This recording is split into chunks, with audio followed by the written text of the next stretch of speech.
Hi guys, Dave Pinson here. Faith is an action word. One of my favorite things from the Puritans. I am not a Puritan, in that there's some things I don't like, but two amazing things I got from the Puritans. One of them is um, true religion is communion with God. That's amazing. The other was faith is an action word. What does that mean? So somebody once asked me that because I'm always saying it ever since I heard that. I said, what does that mean? Well, faith is a thing you can have. You can possess it. It's a thought. It's an idea. I believe in something. It's a something you believe in. So it's a noun. It's a thing you can have. I have faith. I believe in that. That's what I think. This is what I believe in. This is what I believe about politics or the world or anything. So I believe, and it's also an action. What does that mean? Well, the word faith actually doesn't just mean it's a thought. It's a thing. It's a thing. It's also to rely upon. To rely upon, to lean on, to trust in. So I could say this is the thing I'm always going to show you guys.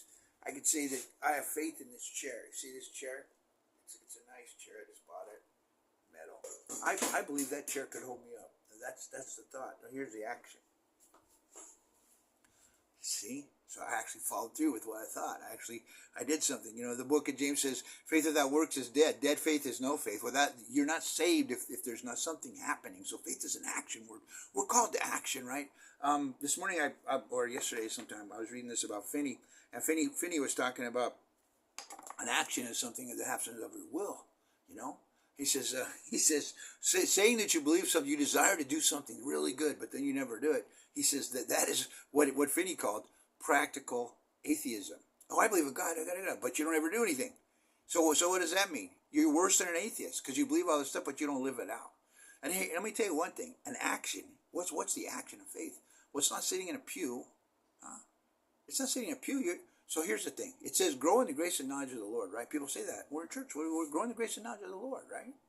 Or all things to glorify God. Well, here's the deal: you can grow in knowledge. That's my mind. That's a noun. I'm learning all this stuff, or learning, I guess, could be a thing I'm doing. I'm learning, but that's not. You're not touching the world for Christ. You're not obeying the commands to love, right? So what is growing the grace? To grow in the grace, you have to touch other lives. You have to do something for other people. You have to be part of other people. You know, we're called to love on others, and that doesn't happen sitting in a pew. A little bit in fellowship here and there, maybe, but what is the true ministry? It's going out in the world. You know, the gates of hell shall not prevail. It's going out and prevailing over the world by the love of Christ. So faith is an action word, guide. So don't let your faith be dead, huh? Don't just sit around and learn and oh, I love that teacher. But listen to some preachers because they'll give you some unction. They'll give you a little kick in the backside, and they'll say, you know, it's time to go do something instead of just talking about we believe.